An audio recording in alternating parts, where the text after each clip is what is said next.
Okay, and we're going to talk about a movie that a lot of people are criticizing because it's kind of recycled material. Isn't all movies recycled material? Right. You want to look. My thing when I respond is you want to look for new, refreshing themes in a slasher movie. Yeah. Right. Yeah. We're kind of going into it. So let's get into it. Let's get violent.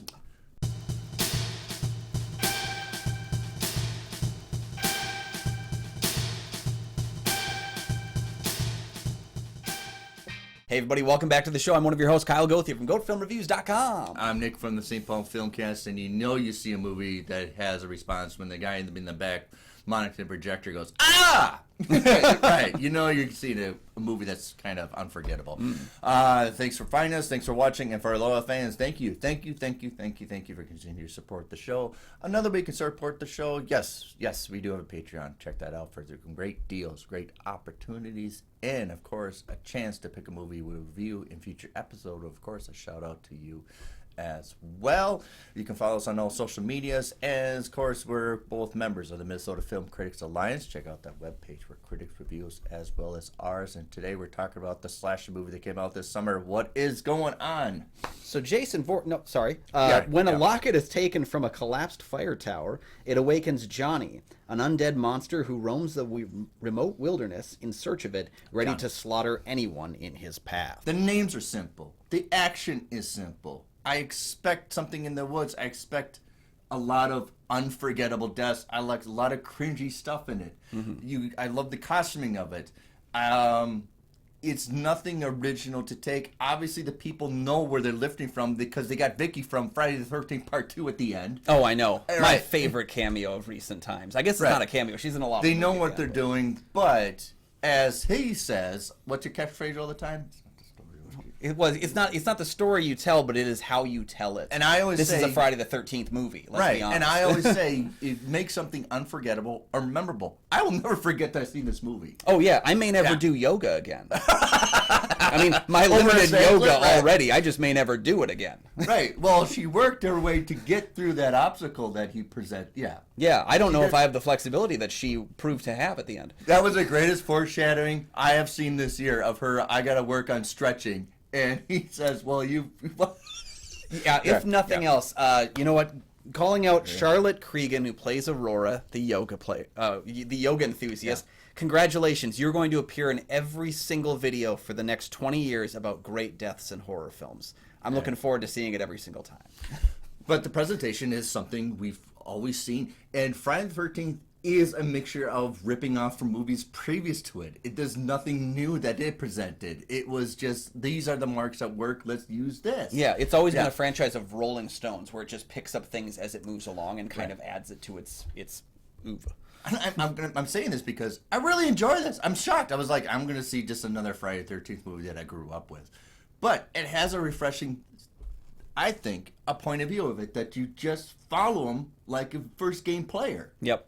Which is, for this generation, this new generation of kids that are going to be in their 20s and teens, will kind of enjoy, like they're participating into this. Yeah, I mean, as someone, like I'm a big enthusiast for the Friday the 13th Xbox game where you can play as Jason, and that's kind of how this movie felt. Right, for 95 you can pick him minutes. like in the sack mask. Yeah, and, I almost went to the table to ask if I could get an Xbox controller just to feel like I was immersed in the film. Right. This is a movie.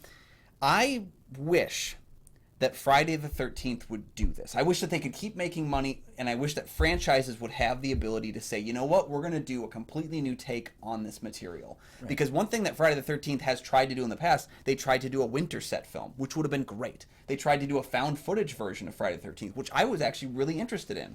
This is the kind of stuff that these long gestating horror franchises need to take on and do, because that is how you stay fresh, that is how you stay mobile. You don't have to do this for every film. But do one version where we're following Jason for 90 minutes. Right. Johnny. Well, in this case. But it has all the... it's almost like all the people that wanted to make the Godzilla movies finally you have Godzilla -1 that kind of knows how the structured story you want to do with it. Mm-hmm. This is actually, that it is not so much about Johnny, but how people react to Johnny. Yep. And it's Johnny, how he perceives people, that he's kind of a barrier. He doesn't know how to interact with anybody. He doesn't care. Yeah. He just want to, your behaviors are just, I'm just here to kill you. Yeah. Those characters reacted to Johnny how most people did to me in high school. But this was a movie where I think, again, we have a lot of mythology that is brushed over rather quickly and built in, where I felt like I was concerned that this film, following the main character who doesn't speak, and don't get me wrong, it was a little annoying to hear the trudge for 95 minutes, but we get a lot of mythology, we get a lot of character to it, and I feel like Johnny is a fully realized slasher icon in the making. I think he does stand aside from Jason by the end because he's got this like locket thing, and I love the way it's all explained without a title card to explain how all of it works. No, but then you see it, and the girl's wearing it, and like, you're screwed. Yeah. And you don't have, it's this, you're done for. Right. No film score. No music. Yeah, I didn't realize that. That was refreshing. I think you have a good enough movie when you get to the end and you almost feel like you've made your own film score. Like, I feel like I heard music, and then someone told me that there was none, and I had to like, I didn't know. I figure my head. I didn't figure it out until the log jamming scene, because he starts dragging him. I go, where's the music for this? Because this big drag foreboding scene is happening. I go, there hasn't been the whole time. It's just been the sounds of nature. Yeah. Right. I love the mythology that is not so much the creature just manifested, but the environment is the cause of it as well. Yep. And that's kind of, you get the title of it too. So I love that. I love the beginning of it. I love the first person of it. It's kind of refreshing. You really get to see the gore. It does not shy away from it, but it sets the cameras sometimes at a great distance too. Yeah, I hate to say it, this is artsy fartsy Friday the 13th, because the camera is set in a very, dare I say, beautiful way for such grotesquities. Right. Canadians. I think the big thing, like the VIP or the MVP of the film, has to be director Chris Nash, who wrote the screenplay. For a couple reasons, I became aware of Chris Nash actually because he had a short piece of the film ABCs of Death 2, which was a series of films that 26 directors were each given a letter of the alphabet and had to come up with a 3-minute short based on that letter. And he actually got one of the tough ones. He got Z, and did Z is for Zygote, and he did this little 3-minute thing. It's really weird looking. Is that why it's Zygote Films? It's probably probably where that came from. And so while I don't love most of the shorts in ABCs of Death, I'm happy it exists because it's springboarded a lot of filmmakers that have gotten a chance to swing big. Chris Nash made one of the hardest decisions you can make while making this movie. He'd shot about 70% of it when his main actor who played Johnny got very sick and had to leave production. And so they had cast another guy, Rye Barrett, to play Johnny, and then they realized his performance was completely different. And the environment, the film just didn't feel right anymore where they were shooting it with the way that this actor was playing Johnny. And so they restarted filming from day one with Rye Barrett in the role, which I think that has to be a very, very difficult decision to make when you are working on a limited budget and you don't know if this movie is ever going to see the light of day, to film 70% of it twice. But I think it was the right call. Filmmakers are risk takers. We're extremely glamorous. We hate money. We just want to throw all of it away from us. The really good ones know how to negotiate money and be fun at the same time. Mel Brooks, of course. But I think it's a refreshing take of something we've seen before. And people saying it's just a direct kind of recycled material. It's not. It's the same story, but it's a new, refreshing take on it. I like that you don't hear it from them. Yeah, and I like that stalking, the whole thing of, the woman. I like the woman in the mirror, and then she realized the curtain's open. Well, the hell with that. You don't get that in the 80s. Right, yeah. Oh, I have my top off, the curtains. No, I can't. You're right. Yeah. And I like that everything seems fluid to the character. He shows up and just out of curiosity decides to grab these meat hooks and this weird mask, and just that's how it's going to go. I like that we don't shy away from what Johnny looks like.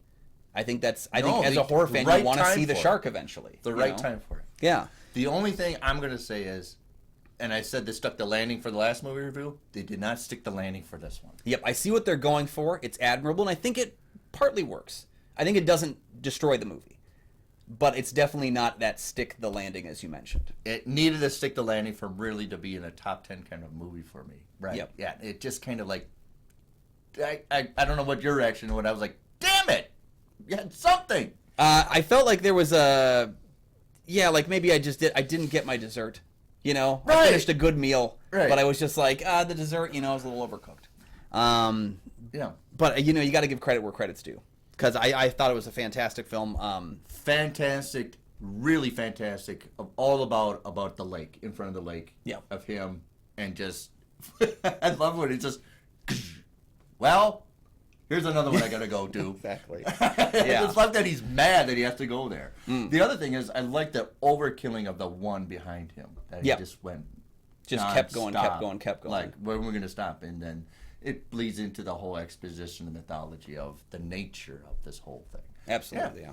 So I love it. It's refreshing, even though it's very familiar territory. I'm not going to say it's a ripoff at all. This is a new signature kind of take on something we've seen many times before. Yeah, and I look forward to watching it again when it hits Shudder.